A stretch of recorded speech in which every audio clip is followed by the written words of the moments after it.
Good afternoon, good evening, good morning. It is my great pleasure to introduce Mert. Mert, tell us, how do we say your surname? It's Mert Ertunga. But John, Ertuğrul. but John, I live Tell me. I live in the United States for a long time, and nobody could get it right. In fact, my first conversation with an American was the customs officer who was checking my passport, and he said at the time Mert, and I said no, Mert. I had the naivete to say this, and then we went back and forth, Mert. So Mert is fine. If you want to just call him back, and it's actually Mert Ertunga. Okay, cool. Mert Ertuğrul. I hope Yeah, that's you, good you enough. say it pretty well. You can either say Matt or Mert. Either is fine with me. Cool. And back and forth is something you do quite a lot. I mean, obviously, until recently, you were Zeynep Somnes's coach, but you were just telling me before we started that your life, you have a sort of a home base, but you've been rarely there in recent years. And I think a lot of people who follow tennis can empathize with that. Yes, I've lived in I have double nationality, Turkish and American, and I've Okay. lived most of my life actually in the United States. And yeah, I have a home in the United States, and I, the last few years of going on the tour and coaching, it's been pretty tough to get back here to upkeep. I still have my apartment there to upkeep the apartment and just basically catch up with things that keep getting postponed. So I'm taking the opportunity to I've taken the opportunity to travel back to US, and so now I'm actually in the US, and I'll be here for a few weeks, but we'll see. Yes, that's the situation. I think Nurlan is from Turkey. He's already saying in the live chat, very pleased that you're Yeah. here. But Okay, something I great. want to. And John, the thing is too, just to add to that, it'll be the first time I spent more than a week in the US since 2020. So yeah, it's usually it's just 3 or 4 days of escape and getting something done and going back on the tour. Tennis is a little unique in this respect that if you're a footballer and you play for Manchester United or Galatasaray or Bayern Munich, you will spend 9 months of the year in that town or city. Of course, occasionally you'll travel to away games, but always come Correct. back. Coaches too. Another thing as well with tennis that I find quite unique, and it's something we're going to delve into today, is when you're working in the sport as a coach or a player or a physio or whatever, and you're working with a particular player, I think it must be quite difficult to keep up with what else is going on. If you're coaching someone who's 150 in the world, there could be a Wimbledon final happening right now, but it might be quite difficult for you to be across that final when you're actually working with a player in particular, right? John, you're right on point. I mean, for example, I used to be quite active on Twitter. I used to watch a lot, and I'm talking several years back, and try to comment and post tweets on how the match is going, and everything. And once I got back into coaching, and then and went on the tour, I found it incredibly hard to follow matches from beginning to end, because I'm one of these rare guys who can sit from point one to the last point of a match and still enjoy it and find the story within a match regardless of the score, even if it's a best of 5 match. I've found myself unable to do that, and I don't like to comment or say things on matches that I don't watch fully. Mm. So my participation on Twitter with tennis has decreased exponentially over the last 3 or 4 years. And so you're right. I mean, a lot of times, we watch these big tournaments, semifinals and finals, and during that time, you might be, if you're a player, like you mentioned, or within a player's team, you might be traveling, you might be trying to get ready for another tournament, you might have practice.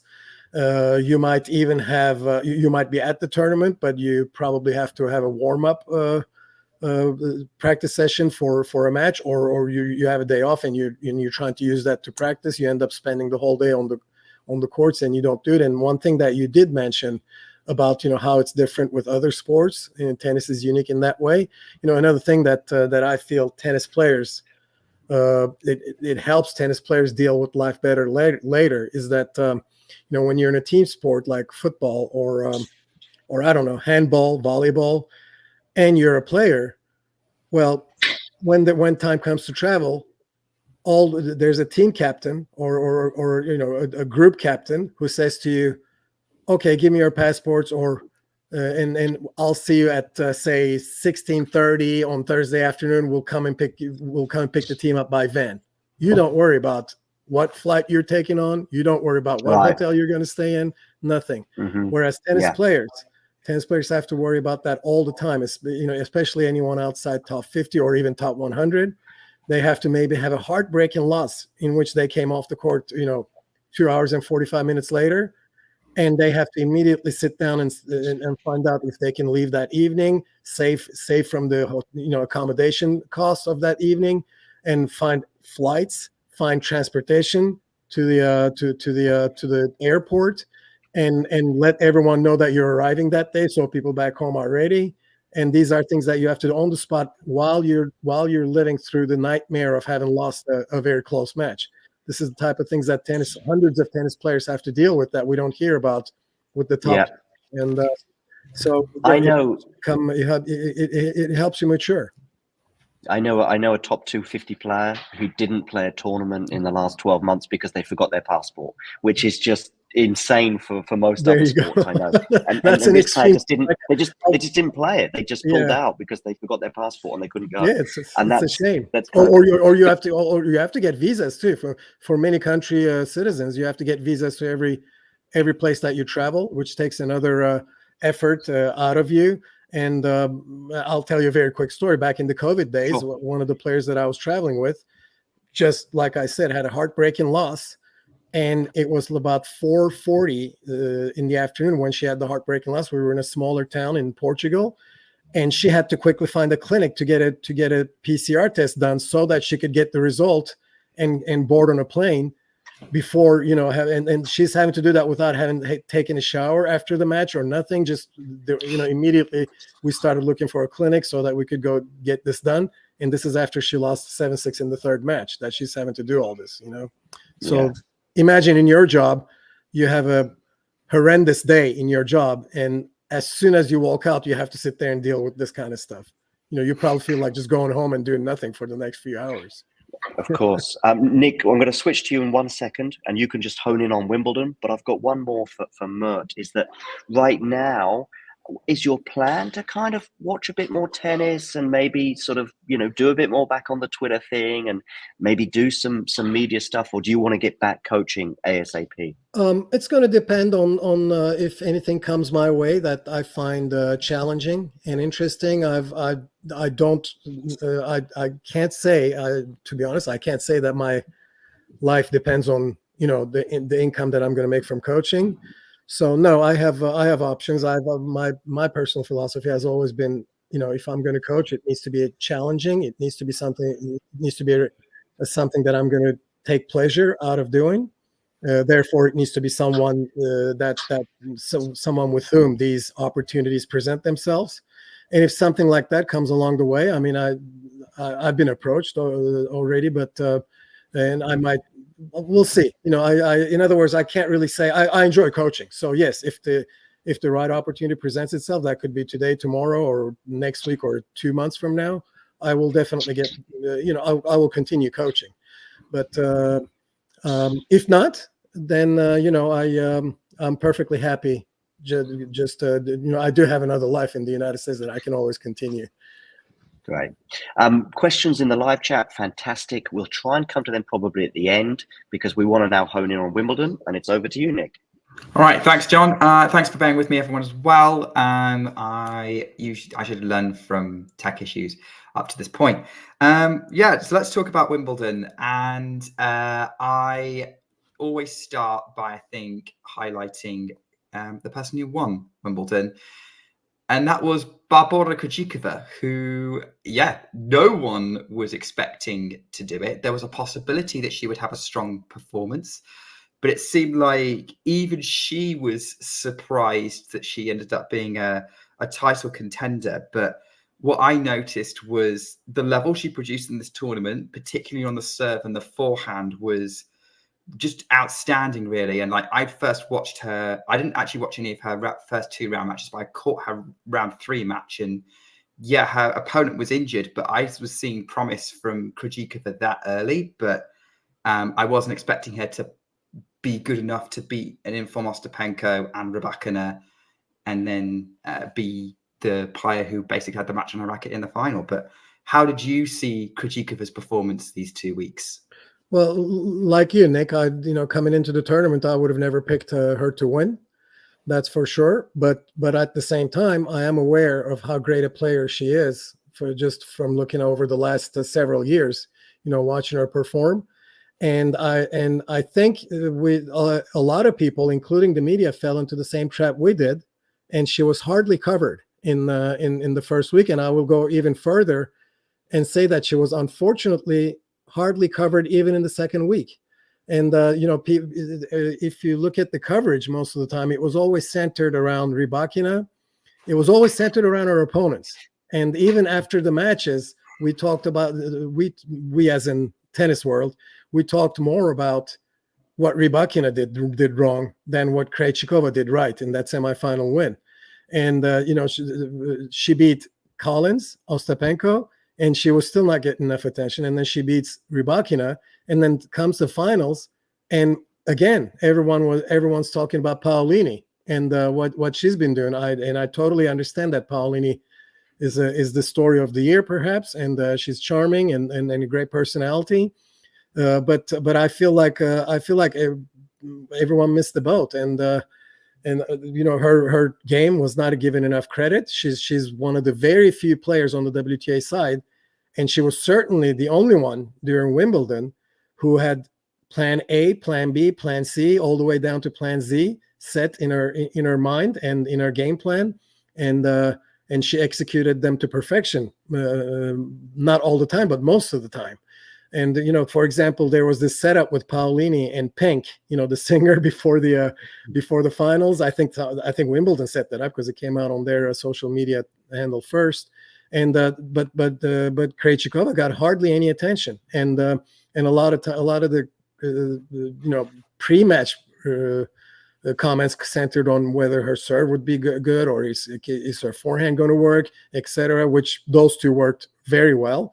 And even herself in an interview with L'Equipe, the French sports newspapers, she mentioned something like, I find it a little bit strange. I think media is more interested in what's happening on social media and outside the court than the tennis being played on the court. She said, I've gotten no special interview requests.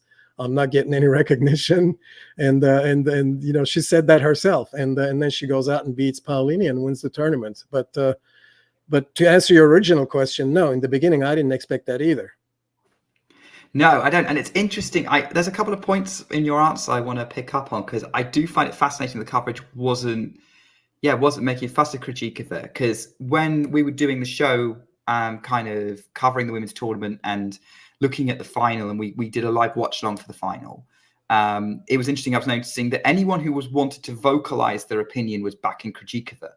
But most people who were like blindly voting with going with Paolini, yes, and like just wanted to just put a vote and saying who they thought would win out of the two.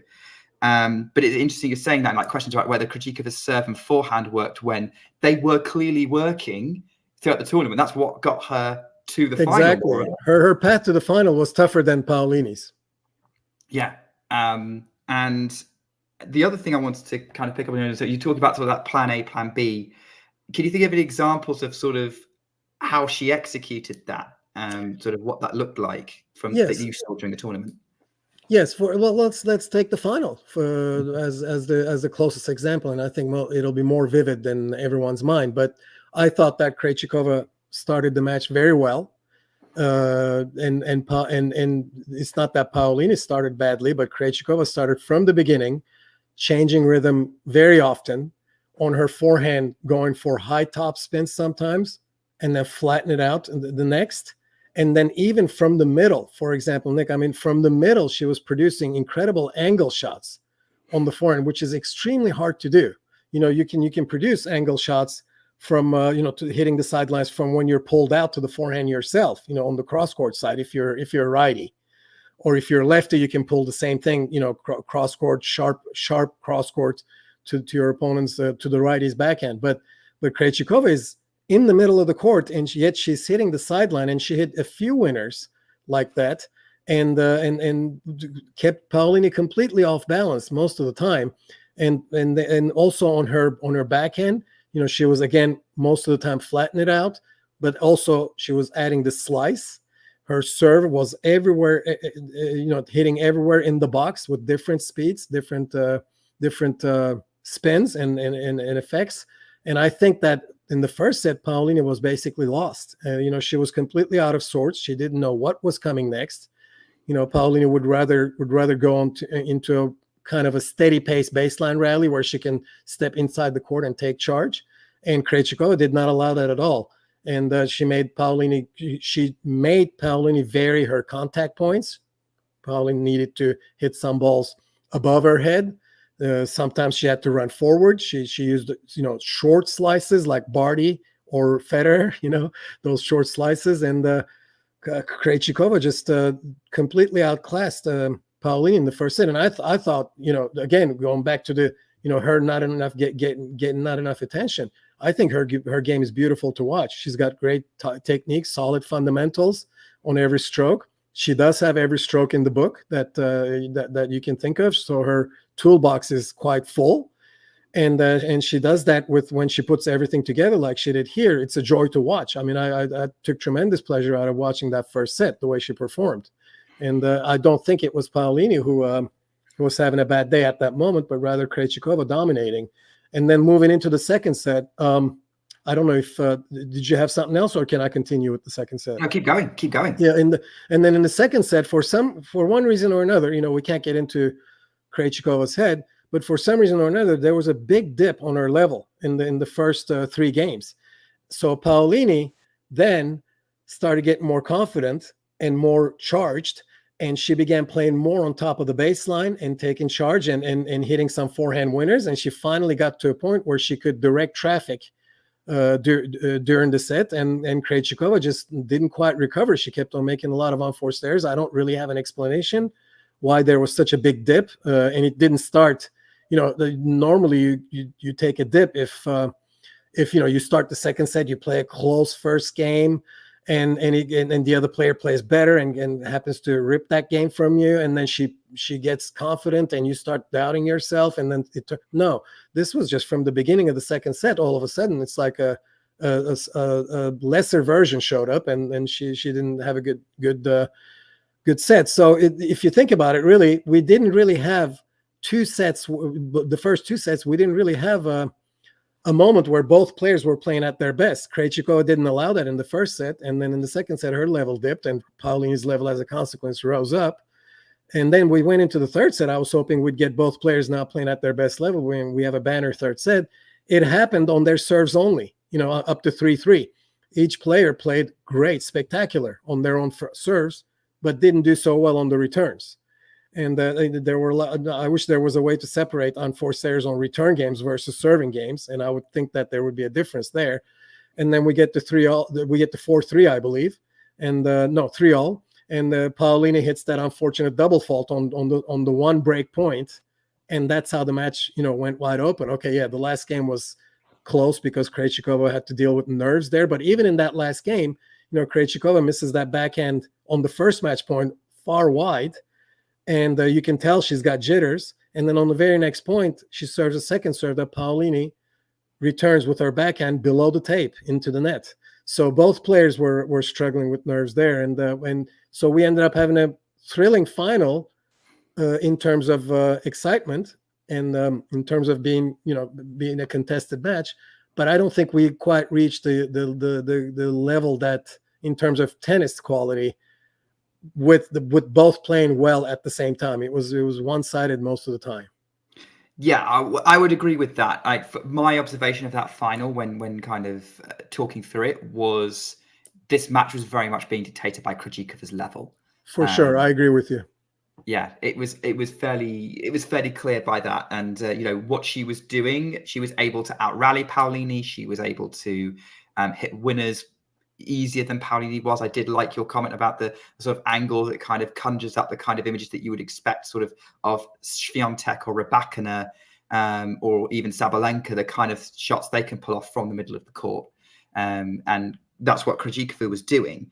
So it was, yeah. So I think we're on the same page as sort of how we saw that final, saw that ebb and flow. I mean, obviously, by default, it was probably the most interesting Grand Slam final we've had this year so far. Bring on the US Open. And I would also like to add that Krejcikova's serve came back in the third set. I mean, her serving was phenomenal in the third set on her service games. Yeah. So obviously, I mean, but it's interesting. We're talking about how good Krejcikova was because the other people who kind of contribute to Talking Tennis have kind of said that Krejcikova's first round match, they did watch that match against Kudermetova, was a little bit of a messy one.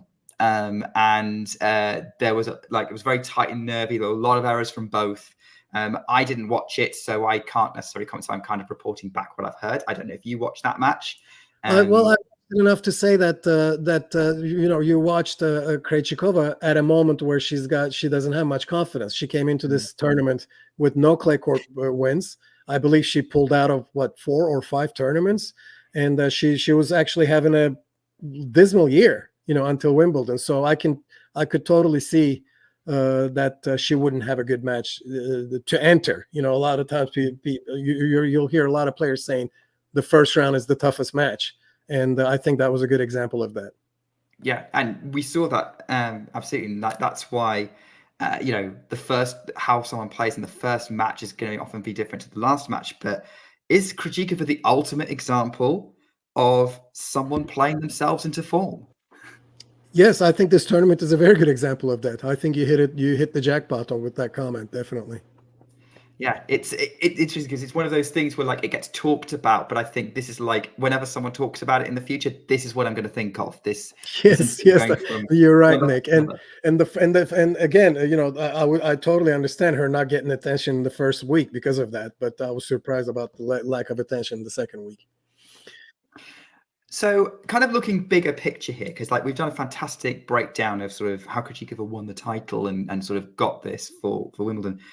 What do you think her standing is in the women's tennis now, given that she's now a 2-time Grand Slam champion? She's got the same number as Sabalenka. Only a few players active on tour have more than she does. But is she basically locked down as a outside contender for every single slam now, or is she a little bit too erratic at this point? Yes, I think I would not put her in that group personally yet. First of all, will she stay injury free throughout the season? That's a big question. If she can stay injury free, does she have the toolbox to be a top 5, top 10 player? Absolutely. But has she shown that so far? No.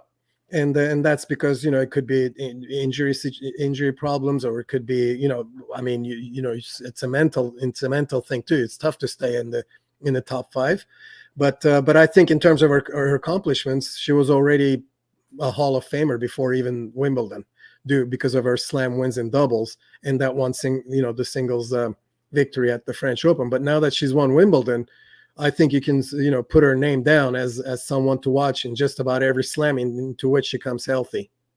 Yeah, absolutely. And I think you've kind of seen that in her past results too, right? She seems to have a tournament a year. Maybe that's an exaggeration for her 2021 season, or even 22. But she tends to have one tournament a year where she finds that unbelievable level. I'm thinking RG 21. I'm thinking Ostrava 22, Dubai 23, and now Wimbledon this year. And maybe a lot of that has to do with health and that kind of level. That kind of, maybe the data kind of shows what you're talking about there. Yeah, she's a little bit similar to how Svetlana Kuznetsova was. She once in a while she would show her best, and she would be the nightmare name that other players don't want to face. I think she won 2 slams too, I believe. Yeah. And kind of I see a parallel there a little bit between the two. But let's see what Krejcikova does the rest of the year here, if she can stay healthy, or at least the next year and a half, the rest of 2024 and then 2024 and 2025. Yeah, I think health is going to play a big part. Another name I would throw in the mix for who has probably had similar ups and downs would be Petra Kvitova, right? 2-time slam champion. Don't want her in your draw. You don't know when she's going to turn on, but it's more rare than often, if that makes sense. Yes. Yeah. All right. I want to talk about her opponent, Jasmine Paolini, because, I mean, her story of the season's causing a lot of, well, it's causing quite a stir, right? From Deservedly, yes. coming out of nowhere. She's 28. Well, not nowhere. I will say this. I marked her down as someone to watch when she played Azarenka in, I think, the 21 US Open, where she gave Azarenka a hard time and made it a really, really good match. But she wasn't able to find that sort of the ability to frustrate or even beat top players that frequently until suddenly this year. But so she's like one of the stories, like 2 Grand Slam finals, Masters 1000 title, absolutely brilliant. What is it about her game that started being so effective in 2024 compared to previous years? Yes, it is a big. There's a big gap there, right there. I mean, it's a big.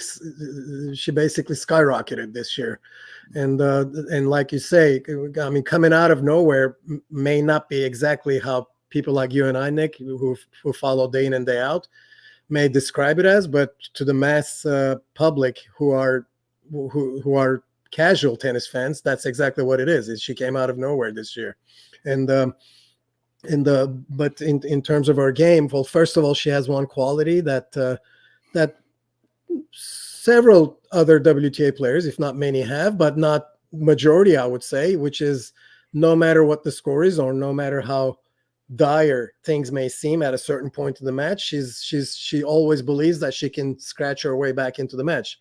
She can claw her way back into the match, and so she's a big fighter. That's a quality that I think you have to have if you with that type of game. And the next thing that she does very well, but although I can't just put it all on that myself, you know, I am a little bit I am at a loss for words a little bit for how much of a skyrocketing she's done. But I think a lot of it has to do with how much more aggressive she's playing, how much more inside the court she's willing to step in, and how much more initiative she's willing to take during rallies, and her net coverage. You know, she comes to the net a lot, and she's turned her game into an all court efficient power game despite her size. And I think that means a lot. And she's lightning quick, which you need for that type of game. So that's the biggest difference I see. But I can't just put it all on that, you know, for going to the final of Roland Garros, and then she did the double final, you know, the across the channel thing, except, you know, losing in the final both times, which is quite hard to do. So some other things must have gone right too. I mean, whether it's the luck of the draw, whether it's just a confidence pairing up with footwork and your willingness to step inside the court and start hitting shots that you used to be doubtful about a year or two ago. Whatever that extra push is, she had it this year. Yeah, I agree with that. She hits deceptively hard. Like, I don't think anyone talks about that enough. Like, you assume looking at her, she's going to be a scrapper, a grinder, but she's not. She goes for it. You're right, front foot tennis, perfect description of it. Very looking to kind of, I think particularly interesting is the way she does it. She tries to open up the court as much as possible, either to hit into space with the forehand, or she'll get the opponent on the back foot enough to come into the net to finish. Yes, and one more thing to add to that, to what you just said right now, you know, with that type of game, you usually need compact strokes, you know, not big preparations. But for example, Paolini's forehand, she separates her whole arm from the body while preparing for the forehand, and that's quite hard to do on grass, you know, to try to still play that attacking game and get going into the court and taking balls early. But she's able to pull it off. Again, credit to her footwork there. Yeah, absolutely. And like, she definitely performed better on grass than I think a lot of people thought, but it's for sure that confidence thing, right? She's so far proving to be one of the most consistent players this season, which, yeah, she's been in the mix of, well, she won Dubai, she's been in the final of 2 Grand Slams, she got to the semis of Eastbourne, a couple of other tournaments she's done well at. Yeah, she's kind of really, she'd be kind of heading for top 10 if she didn't get these big points events. Nick, I don't think anybody, you know, on January 1st, if you asked anybody, or if you told someone Paolini will be top 5 by the end of Wimbledon in WTA, I don't believe anybody would have believed you. Much like anyone saying you wouldn't believe Barbora Krejcikova would win Wimbledon, probably at a similar point. Well, definitely at the start of the tournament, maybe after an Australian Open quarter-final result, maybe there would have been some thoughts that was possible, but then that injury happened. But going back to Paolini, do you see her crossing that finish line and actually winning a major? She was a set away from this one. She was a little unfortunate to come against the best of this generation on clay in her previous one. I think it would be somewhat silly to say that she'll never win a slam after her reaching 2 slams on 2 completely different surfaces after her reaching the final on 2 slams on 2 completely different surfaces. So I would dare anyone to actually make that prediction with 100% confidence that she'll never win a slam. That being said, at this point, I don't see her personally becoming like a regular top 5 slam contender, semifinal, final on every slam. But I do possibly see her win one, yes. And then once she wins one, then we'll have to ask that question again, because obviously she's someone who rides on confidence, and her game explodes with confidence. So who knows what that one slam title might do, in the same way that the WTA title did in Dubai for her this year. Something I need to look up is whether she would be in the record books for like shortest Grand Slam champion, right? 5'4". No, that's a good one. Yeah. You would have to go far back, I think, but yeah. Yeah. And the question is whether those stats were kept somewhere. So yeah, I'll have to start digging into that. But yeah, I see, like, she made 2 slam finals. Why not? Playing confident enough. She's showing that she can do a lot of interesting things. And seeded high too, so which means she won't have to play other elite players anytime in the first week. So if she keeps winning, so we'll see. Yeah, I've got some height stats already on the screen from the producer. Yeah, I mean, one thing has to be said though. Paolini's popularity has definitely exploded. I've noticed a lot of people coming in, like, saying that how much they love watching her, even in live chat on social media. Yeah, I think she's proving herself to be already one of the most popular players out there. Yes, she has, and deservedly so. She brings, everyone talks about her smile. She brings all her effort onto the court. You appreciate that in any field, somebody who gives their best to their professional field, and I think that deserves admiration to begin with. And I listened to her podcast a couple of years back. I don't remember much, but she was on a podcast when she was not in top 100, I think. And she was, the question was, I think, what's your advice to anyone who's playing professional tennis or who's trying to make it in the professional ranks? And I believe her quote was something like, to enjoy and put passion into what you're doing. Mm-hmm. And that's 2 years ago. And I think she's staying loyal to that, and she's showing it too. And anytime you show your appreciation for the job that you're doing, and you put in the effort, and it shows, I think you get appreciation back. And this is one of those cases. And she's definitely a lovely player to be on the scene. I would like her to remain in the elite company of the other 4, 5, or 6 players. I think it'd be great for WTA. Yeah, there's a lot. She's definitely good for the game, and I love that quote that you shared, because it does kind of sum up how she got to the final. Like, she clearly enjoyed herself. In fact, she was enjoying herself probably right up until maybe halfway through the 3rd set of the final. Yes. When things started going a little bit wrong. Yeah. And like when suddenly the reality of Krejcikova getting close. Sorry, I didn't mean to interrupt you, but how about that semifinal that she played against Vekic? It was one of the most nerve-wracking. I mean, it was one of the most nerve-wracking matches that I've ever seen.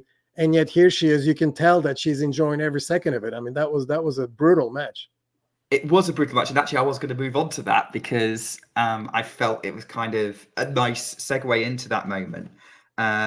Yeah, like, that was, would you say that semi-final was the match of the tournament? Yes, for me. I mean, if we would have match of the tournament in the general sense, men's doubles final was quite spectacular too. But yes, in singles, definitely I would rank that as the match of the tournament. And guys, there's just so much that we can break down in that match. But going back to, I'm going to touch back on Krejcikova, and then I'm going to bring it back into this match. We talked about Krejcikova's versatility, and Krejcikova went into the match against Paolini, actually flattening it out, a lot of backhands and forehands in the middle of all the other stuff that she was doing. But she was once in a while flattening it out and putting Paolini on her back foot more than she usually does. And one of the reasons for that is because that's how you want to keep Paolini away from directing traffic on a baseline, a certain speed rally, in a rally that remains with the same speed. And sure enough, Vekic is a player who hits almost every ball flat and hard and who goes for winners on every shot. So on paper, it may have looked like Paolini should win that match. But the reason why that match turned out to be the way it is because Vekic plays the kind of game that does not fit Paolini, that does not suit Paolini's game. So that's why that was such a struggle for Paolini. And there was everything in that match in terms of points, strategy, and also in terms of emotions. Both of them showed a lot of emotions during the match. Paolini mostly positive, Vekic mostly negative. But also I learned later that Vekic's arm was really giving her a lot of pain. In the third set especially. Yeah, I think the tears were coming through pain, playing through pain rather than anything else. Because yes, I did think it was odd that was her reaction because she was still very much in the match for sure at that point. I think what I loved about the match was the tighter the match got, the more nervous Vekic got, the closer the finish line Paolini got, the better they both played. Yes. That tiebreak was an absolute joy. Yes. It just got better and better. And yeah, for me, that was... I'd agree with you. That was the tournament of the match, yes. I mean, the match of the tournament, sorry. Yeah. I mean, why not? It works both ways around. Yes. A note on Vekic there, really. Obviously, she was really close to a major final. She performed really well, and you couldn't tell that it was her first Grand Slam semi-final. And this seems to be the tournament where she's finally made the most of her opportunities after, I think it's fair to say, maybe she was thought of as a player who had her chances and didn't take them up to this point. She very much stepped up this tournament. Yes. And grass suits her game for sure. And I think she's a name that a lot of higher ranked or top players would not want to see on their quarter of the draw or on their section of the draw. And we'll have to wait and see how she does on the hard court season. But I think again, I know I sound like a broken record, but for her the challenge is going to be to remain physically and mentally healthy to continue this form that she's in. And we'll see how that pans out because she's had trouble with that in the past. And I'm certainly hoping that she doesn't anymore because I find her to be quite able tennis player. And also during a match, she will fight till the end also. And I find her to be quite high IQ on the court also. Yeah, brilliant player to watch. I agree. And in many ways, actually, she's had the tournament run this year that everyone was expecting her to have last year until she ran into Vondrousova. And then this year, no one was really talking about her. And now she's kind of come through what ended up being a nice section for her. Yes. Nick, I got a question back for you. Oh. Would you say that Vekic's run to the semifinals or Krejcikova's run to the title is a bigger surprise than Vondrousova's run to the title last year? Oh, that's a good question. You don't have to answer it, but I'm just throwing it out there because I don't think anyone expected Vondrousova last year either. Definitely no one expected Vondrousova. I have to say Vondrousova is still bigger surprise, and not because my producer's telling me to either. I think that has to be that surprise because Vondrousova was really out of nowhere given Berlin quarterfinals was the best performance she'd had on grass in her career up to that point. It seemed to be that was looking set to be an aberration rather than a trend. And then winning Wimbledon and showed it was actually a trend. I think it caused me to have a rethink about what I was looking for in a potential Wimbledon champion. So when it came round to it, Krejcikova actually factored into maybe like someone who I could see making last 16 or a quarterfinal, Yes. but not necessarily winning the tournament. But No. on Vrusheva, I would not have getting that far last year. No, me neither. Me neither. I mean, she was mostly a clay court. Most of her accomplishments were on clay court. So yes, I would go with you on that. Yeah. Somebody who does have a lot of grass court pedigree is Elena Rybakina, who is the other semi-finalist we have to talk about. And she would arguably, a lot of people were already writing her name on the trophy by the quarterfinals, probably by the time Goff went out, to be honest. And, I actually had a bunch of notes because I obviously do what WTA Weekly after every slam, and I started writing my notes kind of mid-tournament. And I had a bunch of notes about how she was going to make Wimbledon her own in the same way as Swiatek was making Argia her own.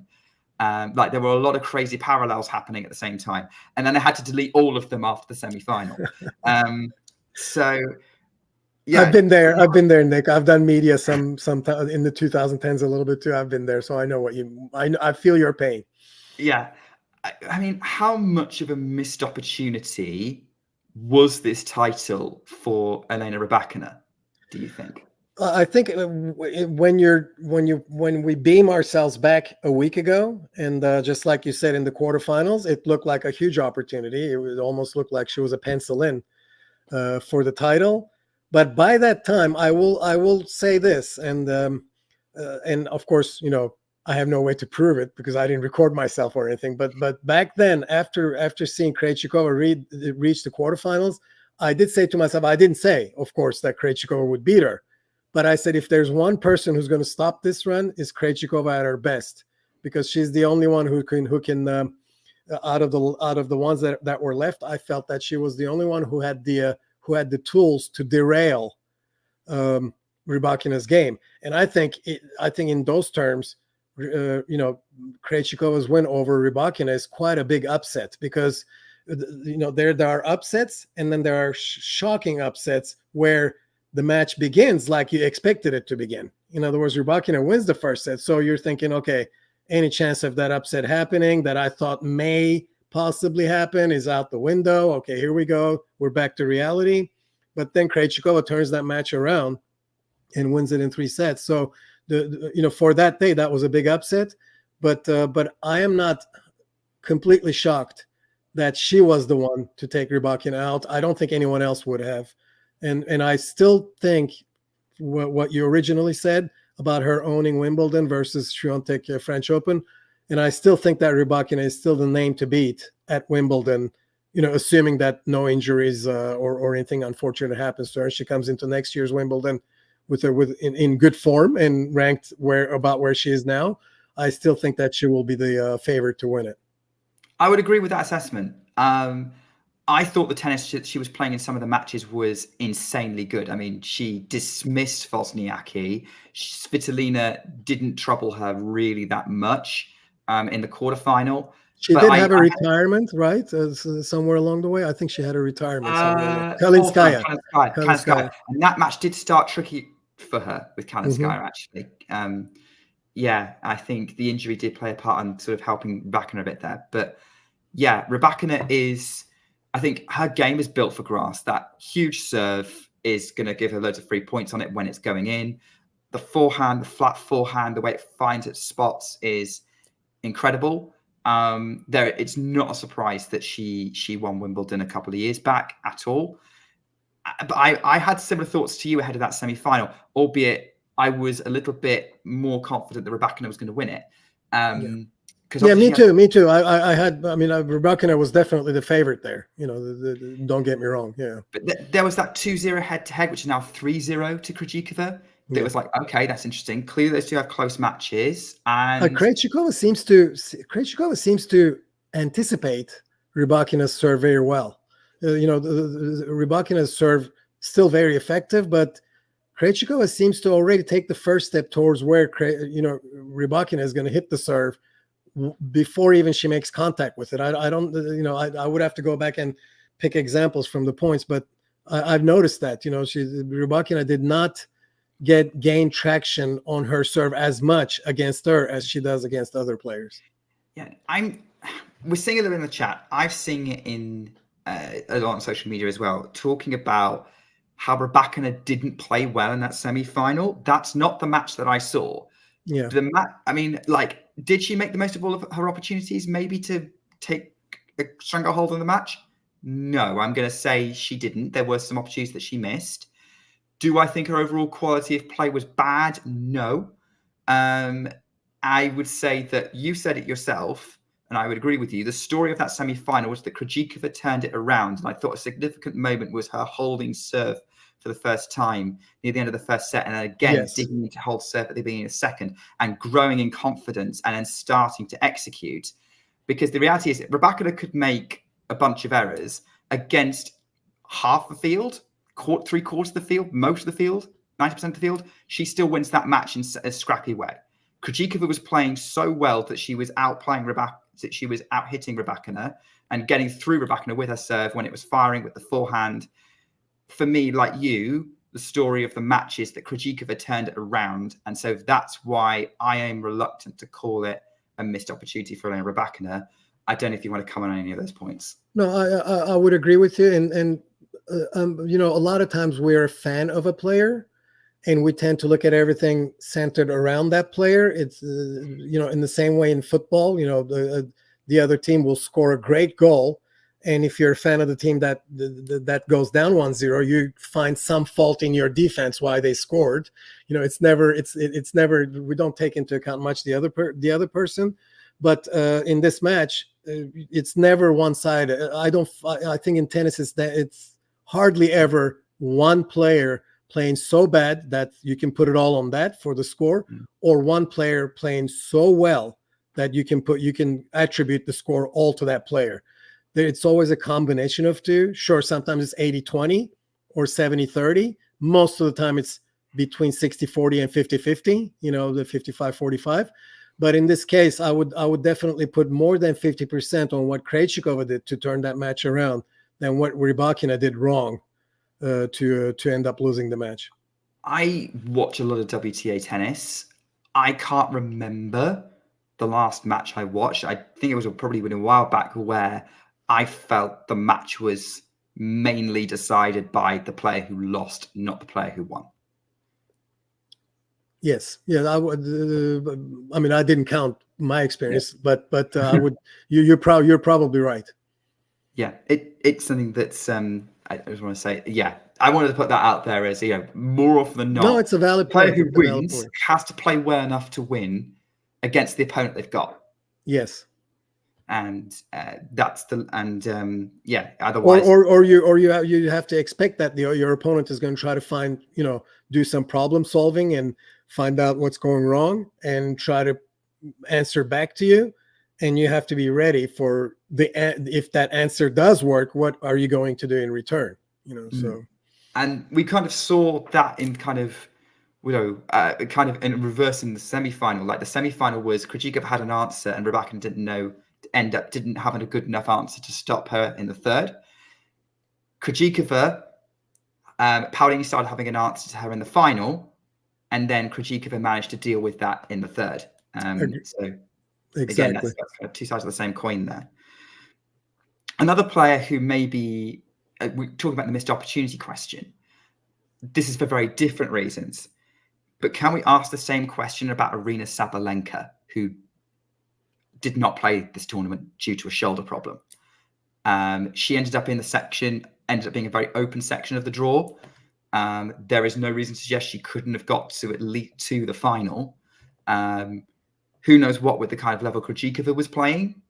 Like, you know, we have to take that into account. And Krejcikova would have been up for a fight with Sabalenka, so I'm not willing to just hand her the trophy. But could we say that like Sabalenka's was watching this tournament going, I wish I could have played this. This was right there for me. Yeah, I think unfortunately for her, the injury came at a bad time, and I had her penciled in as one of the top two favorites to win the tournament, and I think a lot of people did too, because her power game suits the suits the surface. And although she's a tall woman, and on grass you happen to get a lot of low balls, especially if you play someone like Krejcikova, for example, who's going to slice that ball and keep it low. But even then, you would think that she would be able to hold her serves for most of the time. But I was still at Wimbledon when she was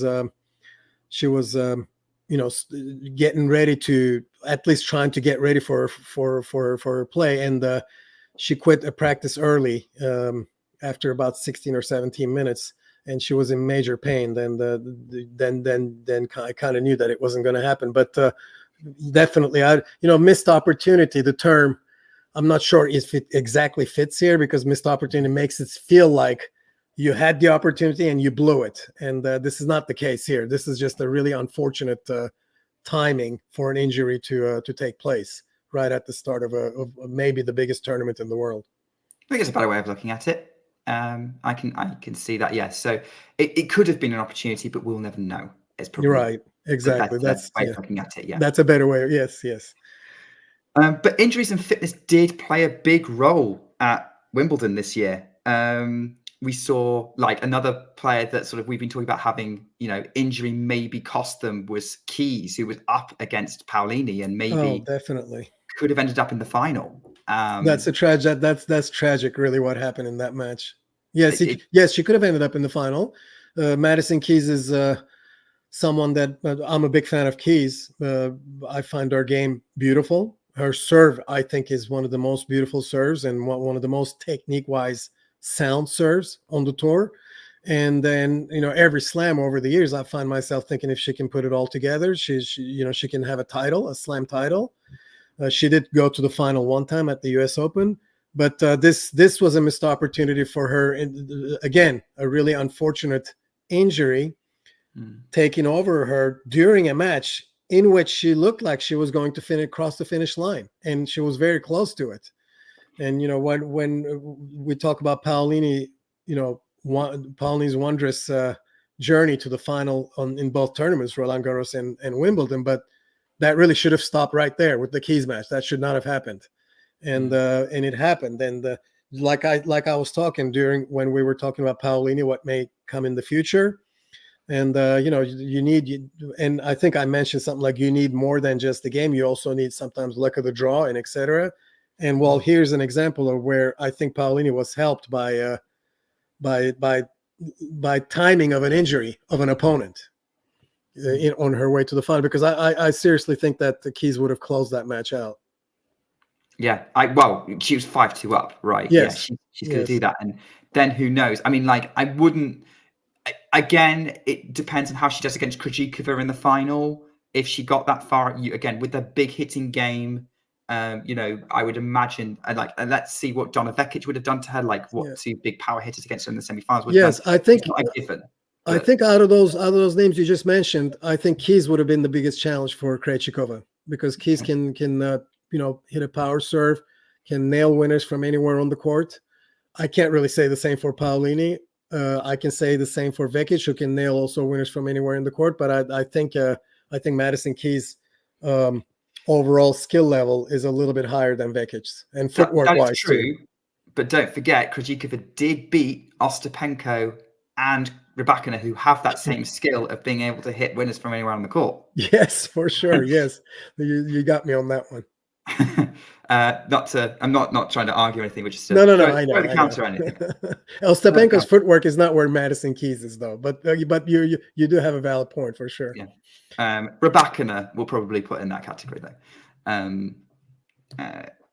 But like other players who were injured, Azarenka didn't play. She was looking really good. Shoulder injury, didn't even play the tournament like Sabalenka did. Danielle Collins was clearly hampered by the second set of her match against Krejcikova. It was amazing she made the first set as close as she did. Kanonskaya was looking like she was going to give Rybakina a headache before she had to pull out. Diana Schneider was up a set against Emma Navarro before some kind of physical problem intervened and put that match back in Navarro's court in many ways. Those are just some of the obvious names out there where sort of injuries and fitness played a role in sort of completely shaping how this tournament shook out. No, you're right. There were some turnarounds. I'm sorry. Go ahead. You finish. No. Come on. I want you to hear your point, and then I'll ask my No, question. no, you're right. You're right. Injuries played a big role in many matches, and we're not talking about first round, top 75 play, WTA number 75 versus 83. We're talking the names that you mentioned matter in terms of running deep into the tournament. So yeah, those are good examples. And I think in the first week there were also a couple of matches that completely changed shape because of the rain. I can't remember which now, but there was a match that got interrupted that with a player leading 4-0. It was and Collins Hadamaya. Hadamaya was 4-love up, and then That's rain delay. right. Collins comes out swinging, gets the first set. Hadamaya stabilizes it. There's another rain delay. Collins comes Yes. back from the rain delay better. Yes. So a lot of things have to go your way, other than hitting a good serve or a forehand or a drop shot. Yeah, but I guess this is where I want to kind of lean on maybe your understanding as someone who's kind of been on the tour, travel around, your experience as a coach. Do you think this has more to do with the surface or the point of the year that we're at? I don't think it has to do much with surface. I know a lot of people would like to think that, but we've had US Opens and Australian Opens where 10, 11, 12 players pulled out within the first week due to injuries. So I wouldn't put it all on the surface. And also, if memory serves, statistics wise, hard courts cause more injury than any other surface. Mm-hmm. So I wouldn't put it all on the surface, but I would say that grass is a surface on which you need more time to get adjusted than you do on other surfaces. In other words, and that brings the conundrum that grass season faces being so short, because a lot of times when you move from hard courts to clay courts, sometimes players may take just a few days to get adjusted, or because of the calendar issues, they have to play a tournament. They just played a hard court tournament, and they have only a few days to adjust, and they go into the clay court tournament, and they might still be able to do well. And same thing with clay court to hard court transition. It's not that, it doesn't require that much, although the ideal would be to have more time to prepare. But with grass, a lot of times you need more than that to get adjusted. And when a player like Paolini, who goes to the final of Roland Garros and then needs a bit of a break, maybe she did plan on playing, moving on to grass immediately, but she probably didn't. So she had to postpone her grass adjustment by 1 week.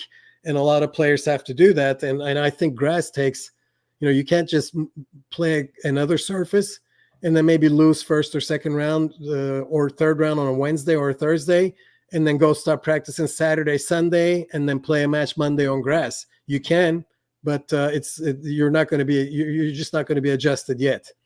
And a lot of times players who do that will hope that they can maybe win a round or two, get 2 or 3 matches in, and get that 1 week of practice along with the matches, and then be ready for the week after. And now these are for players who are playing the full grass court season. There are players who choose to stay on clay or on hard, in a smaller tournaments through the grass season, and then just come in to play Wimbledon. And it's just really hard to adjust to grass immediately. It requires a whole different set of skills in terms of moving, in terms of changing directions. You need the proper shoes, and maybe so that the lack of adjustment may have something to do with some of the injuries. But I think grass being the reason for this number of injuries, I would not agree with it. And as far as the time of the year, that's possible, because we're in full swing here, with the 2 Grand Slams being so close to each other. And I think moving from one major on clay courts to another major on grass courts, and you have no time. You don't have 2 or 3 days to take off if you're a player who's willing to go through that season. And so many weeks in a row of playing tournaments or regular solid practice sessions might eventually lead to an injury. Yes, but that could happen anytime during the year. That you could be going into the spring, into Indian Wells Miami season, and not every player, again, players outside top 100 may choose to play 125 events or other tournaments.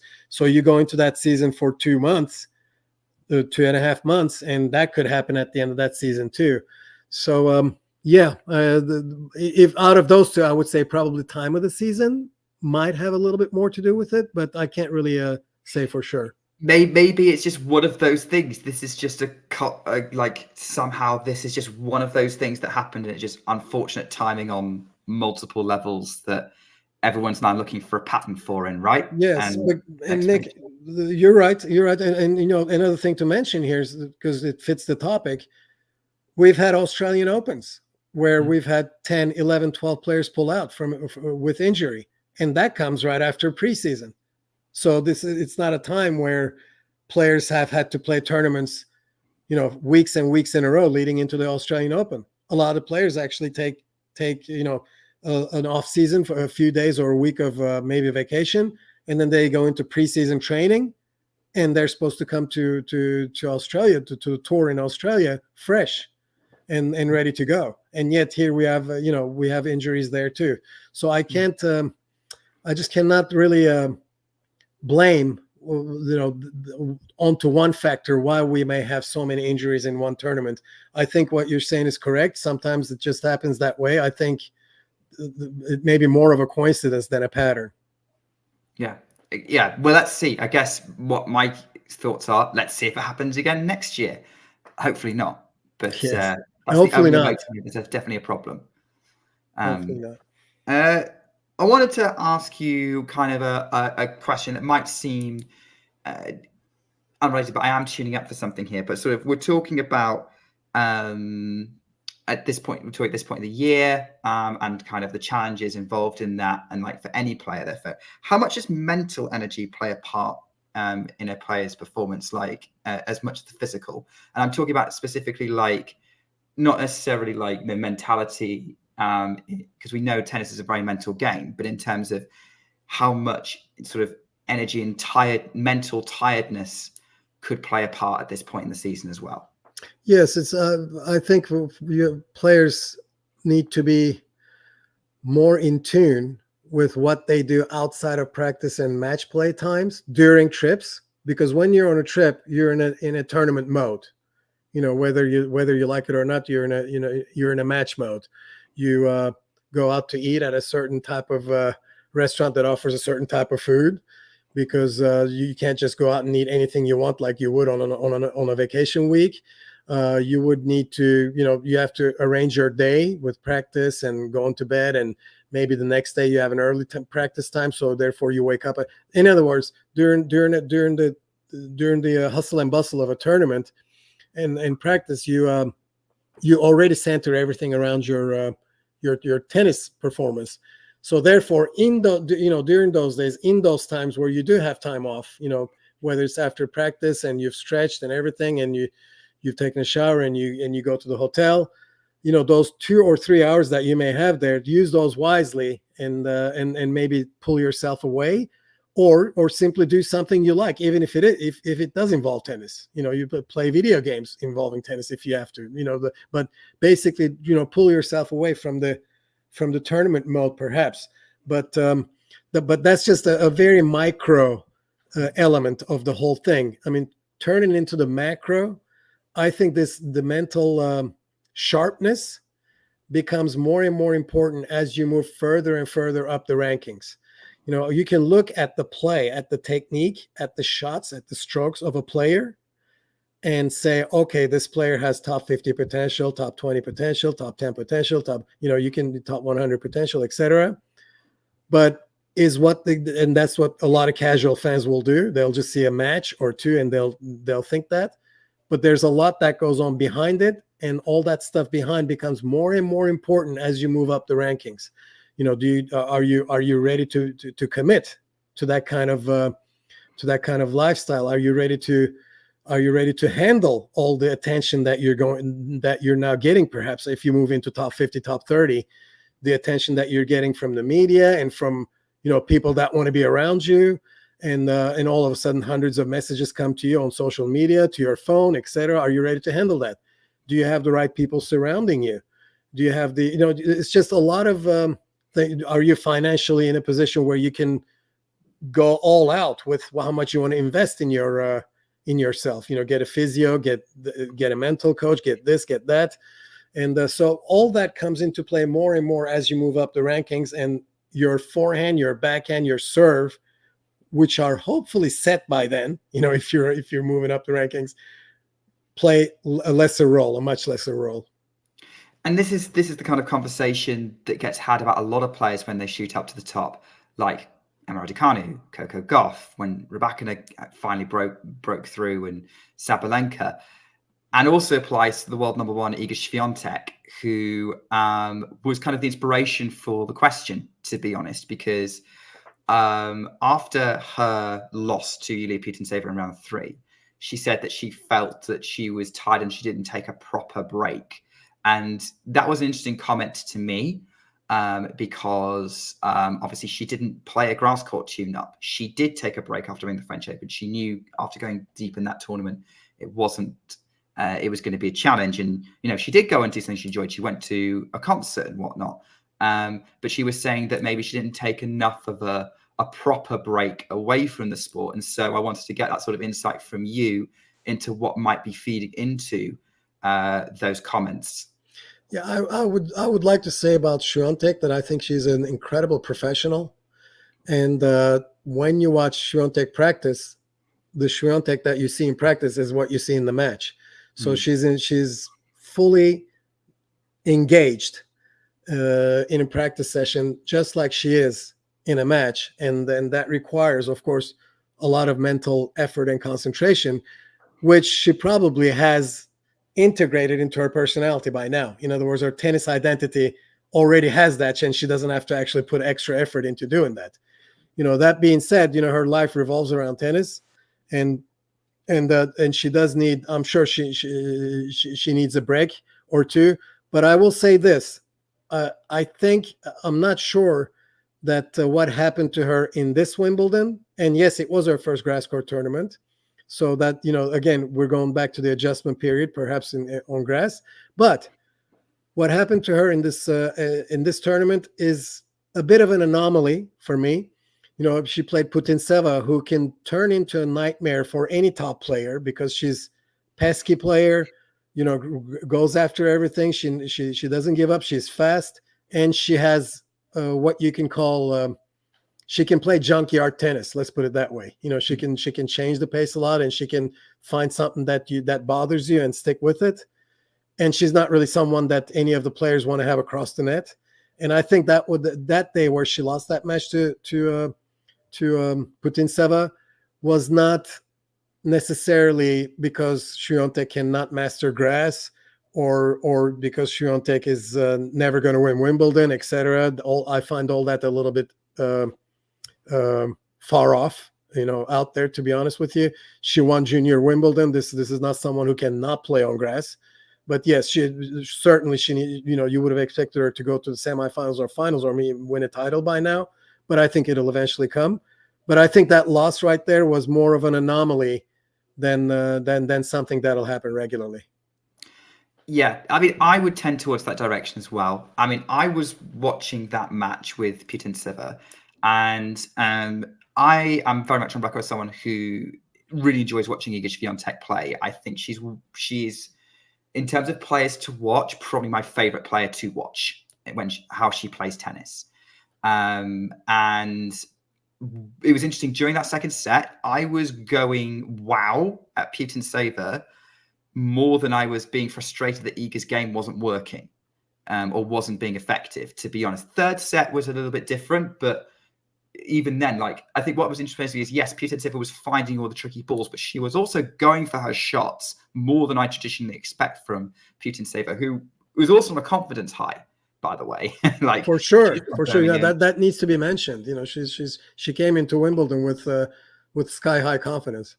Yeah, sky high confidence. Won Birmingham, had a couple of deep runs in some Masters 1000s leading up to that point on the clay. For me, that was, again, a bit like the Krejcikova Rybakina match, a story more about Putintseva stepping up and changing the match more than anything else Swiatek did. I would agree. Yeah, I would agree with you. I mean, I expect Swiatek to still do well. The summary point of what I was trying to say and what you kind of said also, but I think you maybe implied that, is is that we should not take this loss to Putintseva and draw big conclusions about Swiatek's inability somehow, quote unquote, to go far at Wimbledon, etc. Yeah, I would agree with that. I think it's still fairly early on Swiatek's career, and there's still adjustment time. I mean, like, what is it that about Swiatek on grass that gives you that optimism, or is it just about Swiatek in general, about who she is as a player, that's giving that optimism that this is not going to be typical of future performances?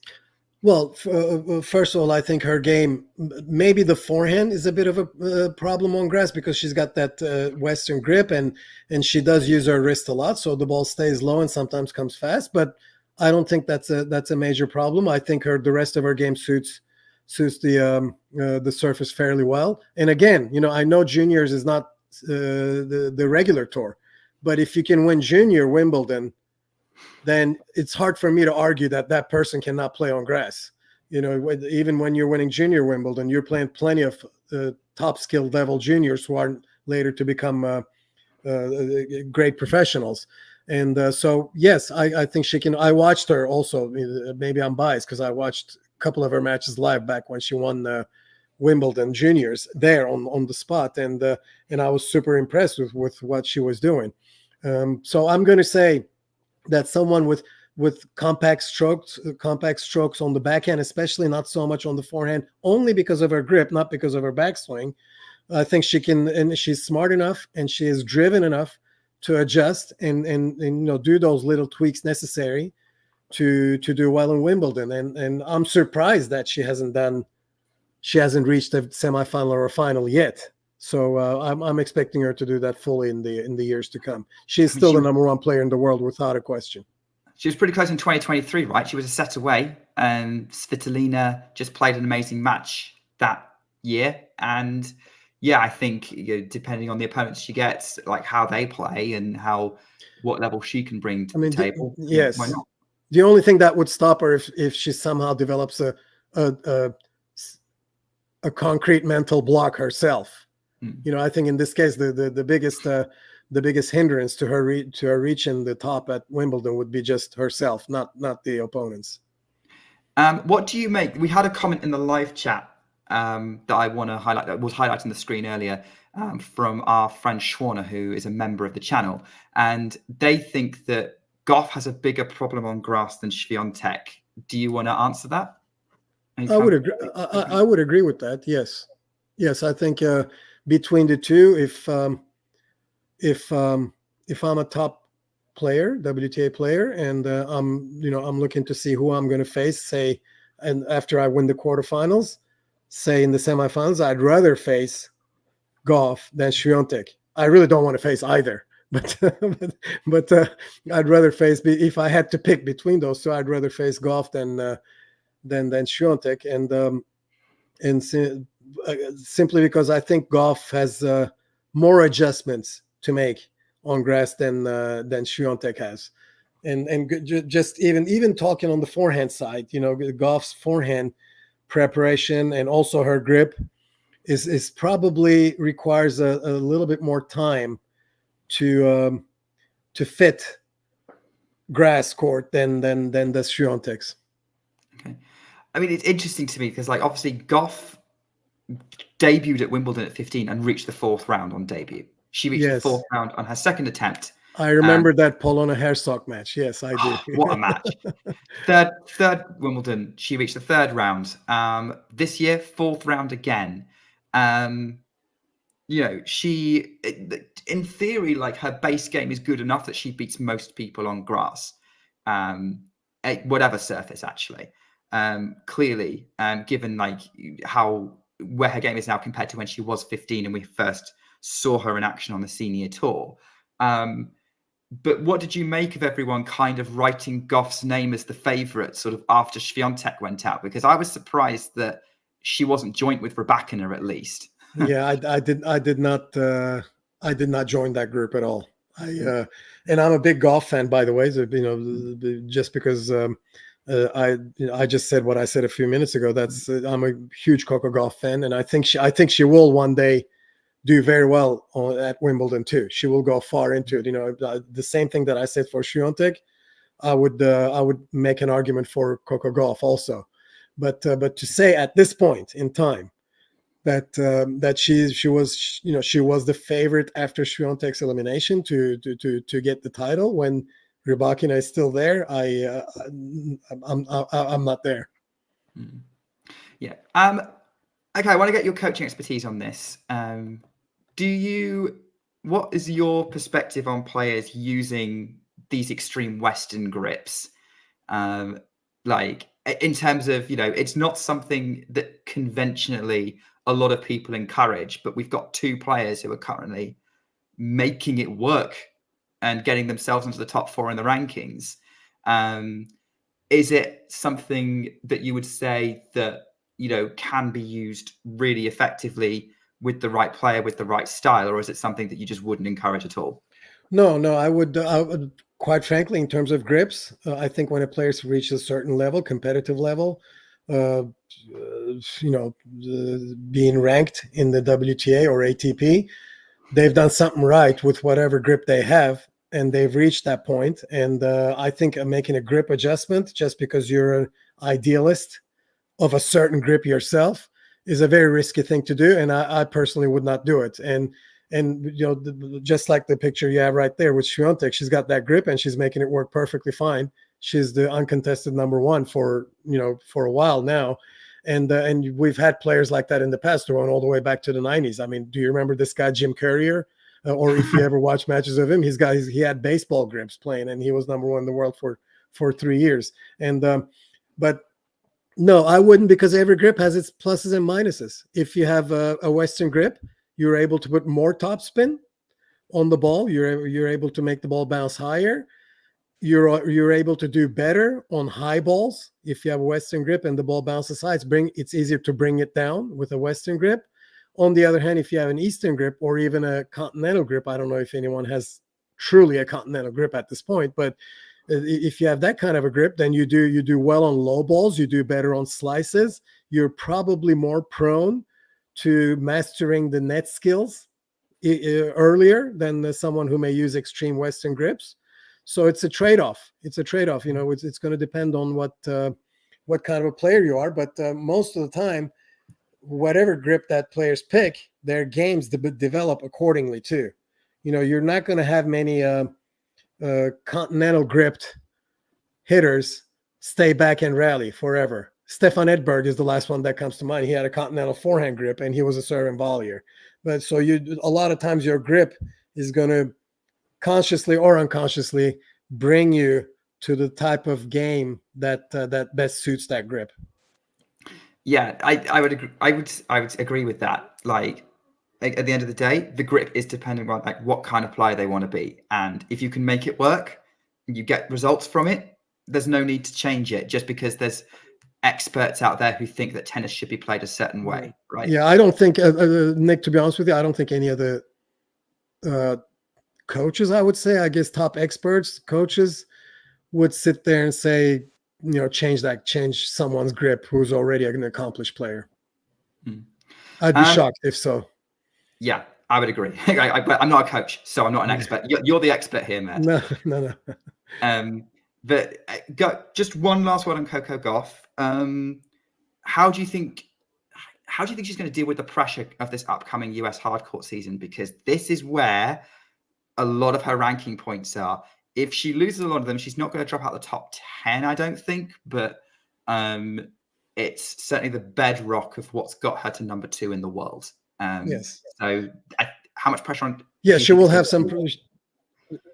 For sure, she will have some pressure on her due to the very reasons that you just mentioned. But Coco Gauff is one of the most mature persons in the on the tour that I've observed. For her age, she's extremely mature.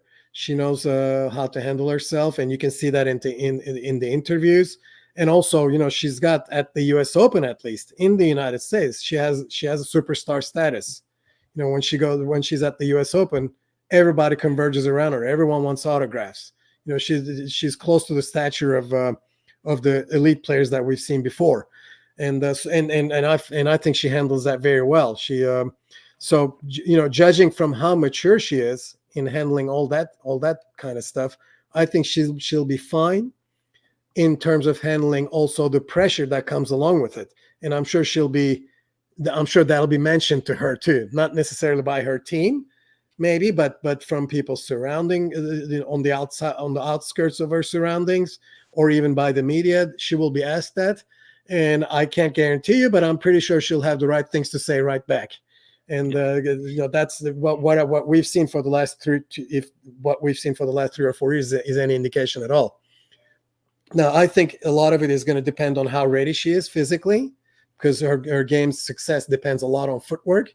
So if she's ready physically, hasn't had any physical problems or injuries, and she comes into the U.S. Open in good form, the next thing that I would look for is her performance in the first couple of rounds. First round, if she wins second round, and if she passes through those playing well, I think then I would say for the U.S. Open, she's as good a nominee for the title as anyone else. Yeah, I would agree. And actually, I would say on paper, she's probably still the favorite to defend it at the minute. Maybe that's going to change a lot over the next couple of weeks when we get through the Olympics, when we get through Canada and Cincinnati. But yeah, she's going to have an answer. I love that quote. She's definitely going to have an answer coming into that. But we've been on for a while. I really appreciate all the time you're putting into this. I do have 2 questions left. About a couple of things. The one I wanted to go for actually was probably the player that kind of did the almost dream run, Lulu Sun, kind of qualifying and then kind of blasting her way into the Wimbledon quarterfinals. I think it ended up being that she still hit more wins than anyone else in the tournament, including the people who made the final and who went a couple more matches ahead of her.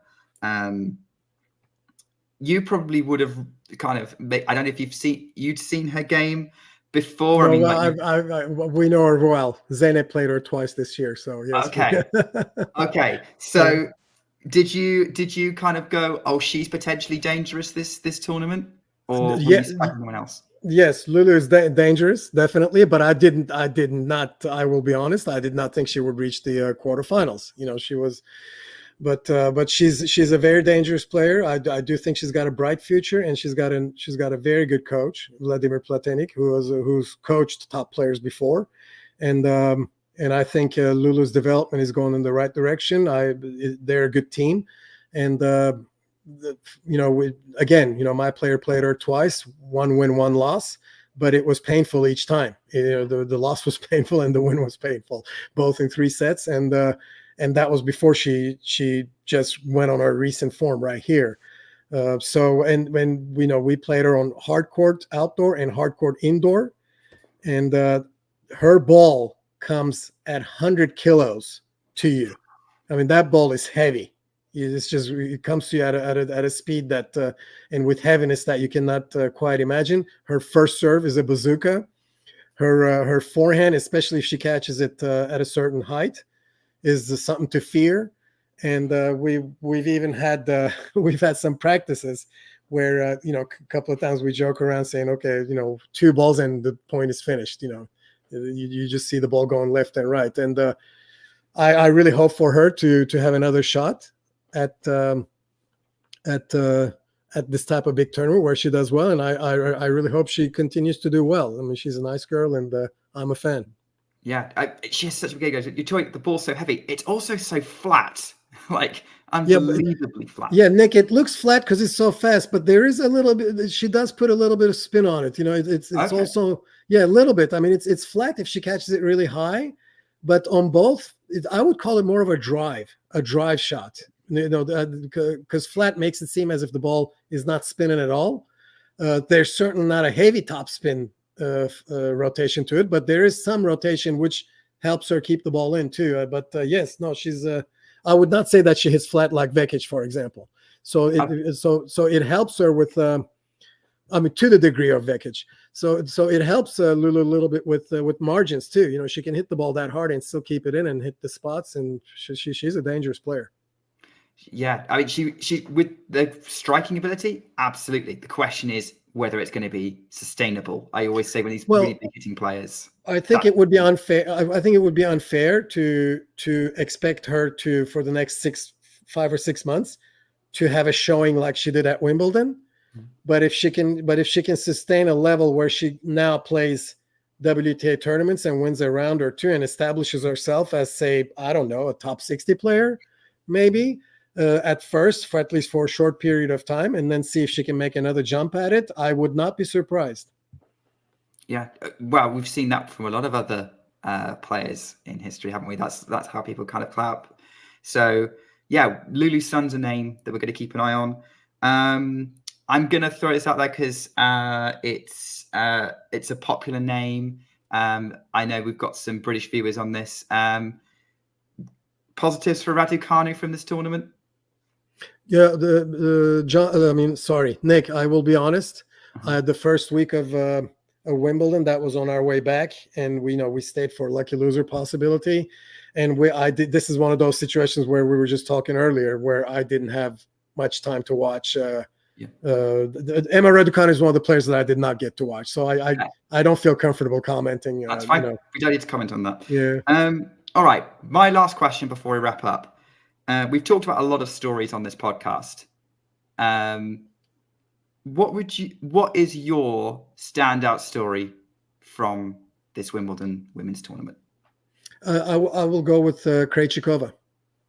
I think what she accomplished, coming out of nowhere in terms of, if you consider what she's done this year.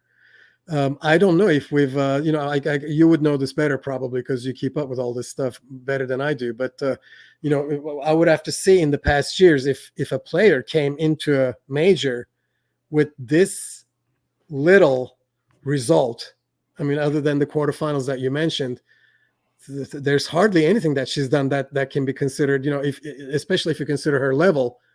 You would think, oh my God, what is next? Is she going to retire at the end of the year? This is the kind of attitude that many would have if they followed Krejcikova this year closely. And then to come in and then go past that first round against Kudermetova, barely, and then catch fire and beat top 10 players, top 15 players in a row, including the favorite to win the tournament, clearly the favorite to win the tournament. I think you got to I've got to pencil in Krejcikova, despite, Paolini. I know she's the bigger story for many, but for me, what Krejcikova has accomplished here, considering the context of 2024, I would put her as the story of this tournament. Yeah, I think, look, if you win it, you kind of establish your claim, have the best claim to it. Sometimes there's a story that eclipses the eventual champion, but yes, Nick, if Rybakina won the tournament, I probably would be answering Paolini is the story. But in this case, I would have to go with Krejcikova. Yeah. I think I was just trying to rack my brains in terms of it. I think the quarterfinal of Australian Open would be enough to kind of hint at something. I think probably the most out there champion probably remains Emma Raducanu. Maybe Sophia Kenin when she won the Australian Open. Raducanu is no contest. Yes, that's the greatest run ever, in my opinion, of a player that I don't think anyone picked. Even the most diehard Raducanu fan, I don't think picked her to win the tournament when she first stepped on the court on the first round of qualifying. Is Kenin also a possibility for that Australian Open run? Not to the level of Raducanu's title, no. No. Not to the level of Raducanu, but maybe more surprising than Krejcikova. Yes. Okay. Yes. You are right. I would agree with you on that. Yes. I'm like kind of reaching back a little bit. Well, you have to, right? You have to reach back to top this one. Yeah. Yeah. It's certainly going to be out there, and she's going to be absolutely living her best life right now. And I've been living my best life for the last hour and a half. Thank you so much for coming on, Mert. Thank you, Nick. Thank you for having me on. To you and John both. Yeah. My favorite shows are the ones where I feel like I learned something, and today I did. So thank you very much. This is where we can find you on Twitter, murtovstennisdesk.com. So what kind of things goes on Murtov's Tennis Desk? Well, it's been we go back to what we were talking about in the beginning. It's been pretty much inactive for the last 3 or 4 years. For the last 3 or 4 years, I haven't updated it much, except I do this thing where every 4 years after the US Open, I asked people to guess the top 2 players in 4 years at the end of US Open. And I've already had 3 rounds of it, which is fun. So that's the only thing that I've updated. Other than that, I've had some past match analyses on there in the past. I have a few interesting articles, etc. But it's in dire need of updating. Okay, so just follow on Twitter. That's where that's the best thing to keep Yes, up that's with where I'm most active. Yes, and any other podcasts you appear on as well. And hope to see you see some insights from you on maybe see the tour as well, depending on what offers you decide to accept or whether you decide to become an avid watcher like the rest of us. All right. Yeah. So thank you so much for coming on, Mert. Thank you everyone for watching. And we'll be back next week for more WTA Weekly to wrap up all the events from Palermo and Budapest, as always. And we will have an ATP Weekly due out at some point today as well. So brilliant. And keep an eye on the channel for updates from Hamburg, which John's going to be bringing us from behind the scenes, as always. So thank you everyone for watching. I'll see you next time. But in the meantime, take care and keep talking tennis. If you enjoyed this video, make sure you hit that like button. Don't forget to subscribe and click that notification bell so you don't miss out on all things tennis.